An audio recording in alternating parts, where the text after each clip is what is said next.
అమృత్సర్ నుంచి సహర్సా మధ్య నడిచే గరీబ్ రథ్ రైలులో భారీగా మంటలు చెలరేగాయి.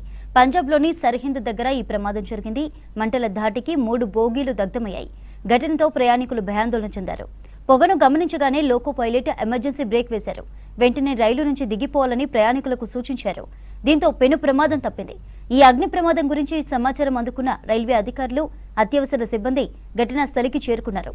గంట పాటు చేపట్టిన సహాయక చర్యల తర్వాత మంటలు అదుపులోకి వచ్చాయి. ఎలాంటి ప్రాణ నష్టం జరగలేదని రైల్వే అధికారులు తెలిపారు.